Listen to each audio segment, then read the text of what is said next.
सद्गुरु सुखदाय महिमा कही न जाए। जो कुछ कहूँ तुम्हारी कृपा मौत कछु न वसाए। सृष्टि के कण कण में विराजमान परमात्मा स्वरूप संत सद्गुरु महाराज के पावन युगल चरणों में कोटि कोटि सा नमन। उन्हीं के मस्तिष्क स्वरूप महर्षि संतसेवी परमहंस जी महाराज के श्री चरणों में नमन।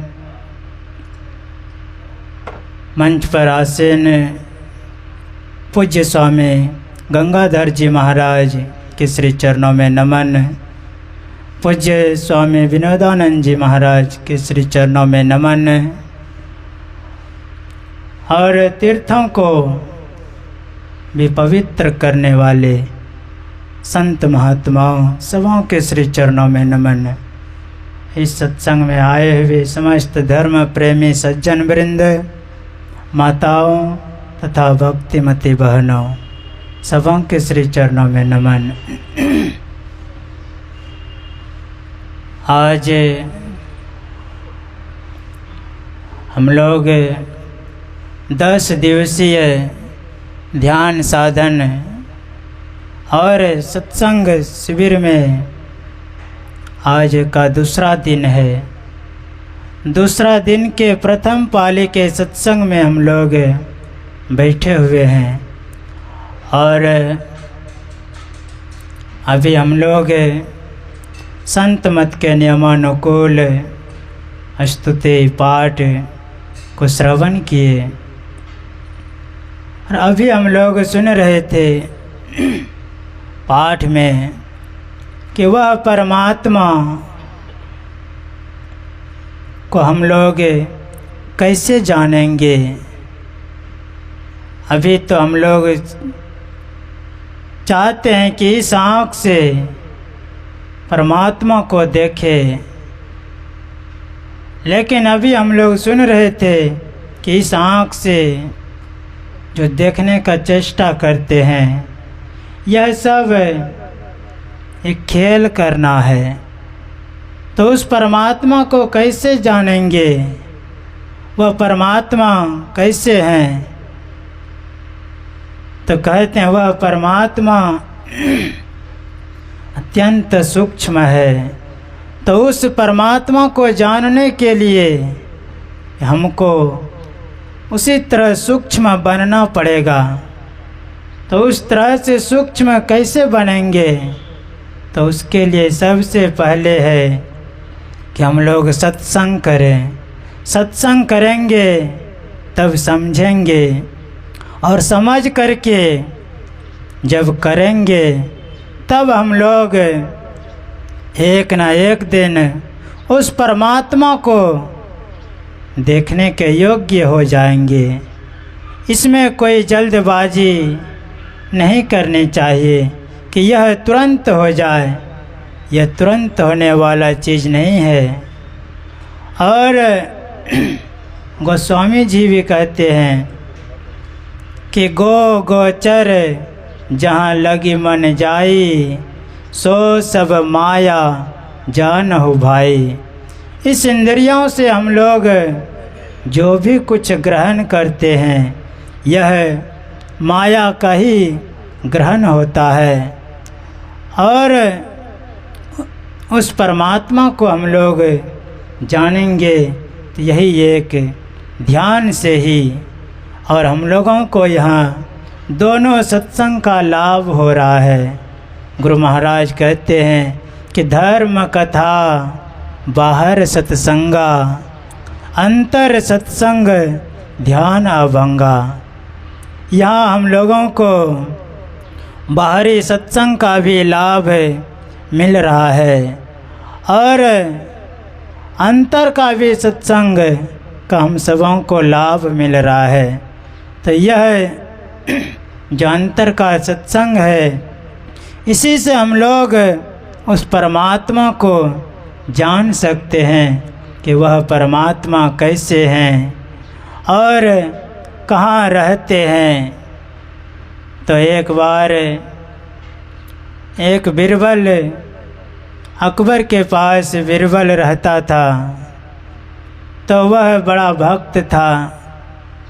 तो अकबर बीरबल से कहता है कि तुम कहते हो कि हमारे भगवान ऐसे हैं वैसे हैं, तो बताओ तुम्हारा भगवान कहाँ रहता है और वह क्या करता है। तो उनको समय दिया 7 दिन का कि तुम 7 दिन में हमको ये बताओ कि वह कहाँ रहता है, क्या करता है। अगर तुम नहीं बताओगे तो हम तुमको दंड देंगे। तो वह घर आया और सोचने लगा कि हम अकबर को कैसे बताएंगे कि वह परमात्मा कहाँ रहते हैं, कैसे क्या करते हैं। तो उनका एक छोटा लड़का था। तो वह पूछते हैं अपने पिताजी से कि आज आप इतने चिंतित क्यों लग रहे हैं, क्या हुआ है। तो वह कहते हैं कि तुम कुछ नहीं समझोगे। फिर भी वह बच्चा जिद किया। तो यह बताते हैं कि हमारे मालिक हमारे से आज ऐसा प्रश्न किए हैं कि तुम्हारा भगवान कहाँ रहते हैं, क्या करते हैं। तो वह बच्चा बोला कि यह छोटा सा प्रश्न के लिए आप इतने चिंतित हो रहे हैं, इस सवाल का जवाब तो हम दे देंगे। तो बोला ठीक है। समय आया तो यह बच्चा को लेकर के सभा में गए। जब वहाँ पहुँचते हैं तो वह बच्चा को बैठने का आसन देते हैं और फिर वह बच्चा राजा से कहता है कि राजन, प्रश्न पूछने वाला बड़ा होता है या उत्तर देने वाला। तो राजा कहता है कि उत्तर देने वाला। तो बच्चा कहता है कि तो उत्तर देने वाला का सिंहासन कहाँ होना चाहिए। तो कहा ऊपर।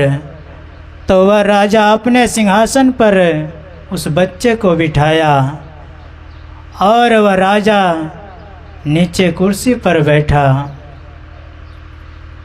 तो वह बच्चा राजा से कहते हैं कि राजन,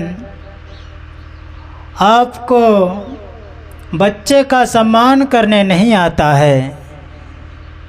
एक बच्चा को क्या चाहिए। तो राजा कहते हैं क्या चाहिए। तो कहते हैं कि एक कटोरी में दूध मंगवाइए। तो राजा दूध मंगाते हैं और वह बच्चे के सामने रख देते हैं। तो वह बच्चा उस दूध में एक अंगुली डालते हैं और घुमाने लगते हैं। कुछ देर तक घुमा रहे हैं तो राजा देखते हैं कि यह बच्चा इस दूध में अंगुली घुमा रहा है। तो राजा पूछता है कि इस दूध में अंगुली क्यों घुमा रहे हो। तो बच्चा कहता है कि हम सुने हैं कि इस दूध में घी रहता है, हम उस घी को खोज रहे हैं कि वह घी कहाँ है। तो राजा हंसने लगा और कहता है बच्चा तो बच्चा ही है, यह क्या समझेगा। तो राजा बताते हैं कि ए बच्चा, इस दूध में घी है, लेकिन इससे घी निकालने के लिए इसको जमाना पड़ेगा, फिर मथना पड़ेगा, फिर आग पर चढ़ाएंगे, तब इससे घी निकलेगा। तो वह बच्चा राजा को समझाते हैं कि यह आपका पहला प्रश्न का उत्तर है। तो राजा कहते हैं कि हम समझे नहीं। तो बच्चा फिर समझाते हैं कि जिस तरह से इस दूध में घी है और इससे घी निकालने के लिए हमको पहले इस दूध को जमाना पड़ेगा, फिर मथना पड़ेगा, फिर इसको आग पर चढ़ाएंगे, तब इससे घी निकलेगा। उसी तरह से इस संसार में परमात्मा सर्वत्र व्याप्त है। उस परमात्मा से ये सृष्टि कहीं भी खाली नहीं है, सर्वत्र विराजमान है। तो उस परमात्मा को कैसे जानेंगे? तो उनको जानने के लिए हम लोगों को युक्ति जानना पड़ेगा। युक्ति से जब हम लोग भजन करेंगे, तब हम लोग उस परमात्मा को जान सकेंगे कि वह परमात्मा कहाँ रहता है। और राजा का दूसरा प्रश्न था कि वह परमात्मा कहाँ देखता है, किधर देखता है। तो वह बच्चा एक मोमबत्ती मंगवाते हैं और मोमबत्ती को फिर जलाते हैं, और जब जलाते हैं तो उसका प्रकाश चारों तरफ फैल गया। तो वह बच्चा कहता है कि यह आपका दूसरा प्रश्न का जवाब है कि वह परमात्मा कहाँ देखता है, किधर देखता है। तो राजा फिर कहते हैं कि हम समझे नहीं। तो वह बच्चा समझाते हैं कि जिस तरह से यह प्रकाश चारों तरफ उजाला कर रहा है, चारों तरफ प्रकाश कर रहा है, उसी तरह से परमात्मा है। वह सब तरफ देख रहे हैं, सबको देख रहे हैं। तो वह राजा को समझ में आया कि वह परमात्मा कैसे हैं, क्या कहाँ देखते हैं, किधर देखते हैं। तो उसी तरह से वह परमात्मा सर्वत्र विराजमान है। अगर हम लोग उस परमात्मा को जानना चाहते हैं, तो उनको जानने के लिए युक्ति हम सबों को जानना पड़ेगा। और वह परमात्मा कहीं इस संसार में बाहर में मिलने वाला नहीं है। वह जब भी मिलेंगे तो वह अपने अंदर में ही मिलेंगे। गुरु महाराज कहते हैं कि निज तन में खोज सज्जन, बाहर न खोजना। अपने ही घट में हरि है, अपने में खोजना। वह परमात्मा हम सबों को अपने अंदर में ही मिलेंगे, लेकिन हम लोग उस परमात्मा को बाहर बाहर ढूंढते हैं। भगवान शिव कहते हैं कि तीर्थे दाने जपे यज्ञ, काष्ठे पाषाण के सदा, शिवम पश्यति मूढ़ात्मा, शिवे देहे प्रतिष्ठते। भगवान शिव कहते हैं कि जो हमारा मूर्ख भक्त है, वह हमको कोई तीर्थ में खोजते हैं, तो कोई मंदिर में खोजते हैं, कोई पहाड़ में खोजते हैं, कोई वृक्ष में खोजते हैं। लेकिन जो हमारा ज्ञानी भक्त है, वह हमको अपने अंदर में खोजते हैं। और हम जब भी मिलेंगे तो अपने अंदर में ही मिलेंगे। तो गुरु महाराज हम सबों को खोजने की विधि बता दिए हैं कि कैसे खोजेंगे। तो आगे कहते हैं कि दो नैन नज़र जोड़ के एक नोक बना के, अंतर में देख सुन सुन अंतर में खोजना। जब दोनों दृष्टि की धार एक करेंगे तब वह परमात्मा हम सबों को मिलेंगे। तो कहते हैं वह परमात्मा हम लोगों को अपने अंदर में ही मिलेंगे। तो इसके लिए हम सबों को गुरु से युक्ति जानकर ध्यान भजन करेंगे तो हम सबों को बहुत लाभ होगा। और यहाँ ध्यानाभ्यास का कार्यक्रम चल रहा है, तो इसमें आप सब अधिक से अधिक आकर के इस गूढ़ रहस्य बात को समझे बुझे तो सबों को लाभ होगा। क्योंकि यह जो फतेह चंद बाबू हैं, यह आप सबों के लिए ही यह कार्यक्रम 10 दिन का रखे हैं, करवा रहे हैं। कितने मेहनत से, कितना खर्च करके इन्होंने ऋषिकेश से दूर दूर से साधु महात्माओं को बुलाए हैं। और आप सबों को वह ऋषि महात्मा सभी कोई अपने विचार को सुनाने समझाने के लिए आए हैं। तो सभी कोई आकर के समझे बुझें तो सबको बहुत लाभ होगा और पता चलेगा कि हम कौन हैं, हम कहाँ से आए हैं और हमको कहाँ जाना है। अभी तो हम लोग जो सत्संग नहीं करते हैं वह तो जो नहीं करने वाला चीज़ है वह भी करते हैं, जो नहीं खाने वाला चीज़ है वह भी खा लेते हैं।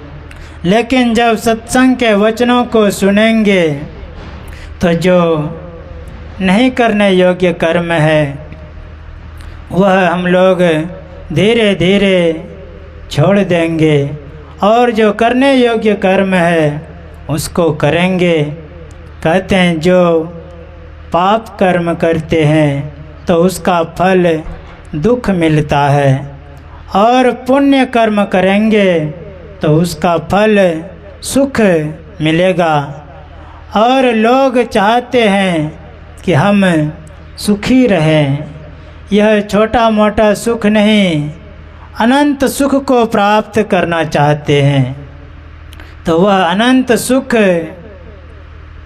को हम लोग कैसे प्राप्त करेंगे? तो यही एक सत्संग ध्यान करेंगे तो हम लोग वह अनंत सुख को प्राप्त कर सकते हैं। और सब कार्य करके वह सुख को प्राप्त नहीं कर सकते हैं। कहते हैं यह मनुष्य ही सिर्फ वह अनंत सुख नहीं चाहता है। इस संसार में जितने भी जीव हैं सभी कोई चाहते हैं कि हम सुखी से रहें, कोई दुख नहीं चाहता है। लेकिन हम लोग कर्म करेंगे, बुरा कर्म करेंगे और सुख से रहना चाहेंगे तो कैसे होगा?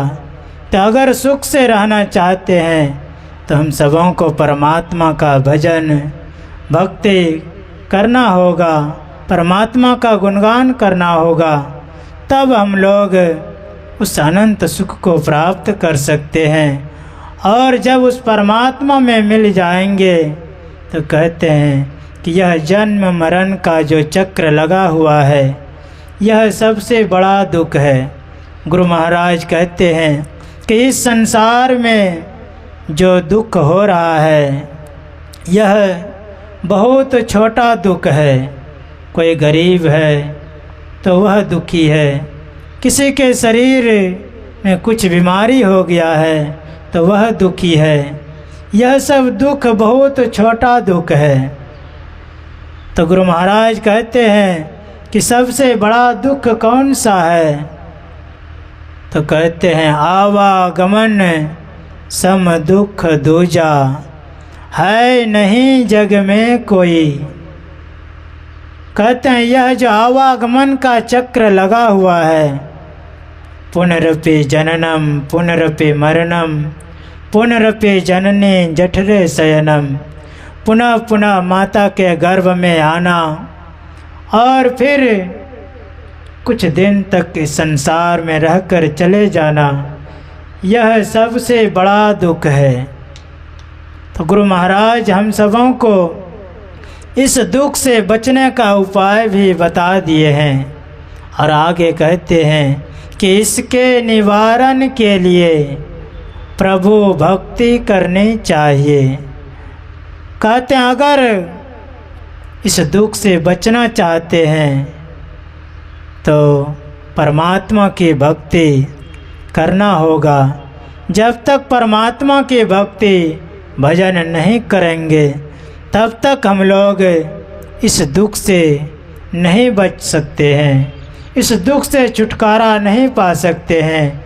यही एक उपाय है, इस उपाय को हम लोग जान करके करें।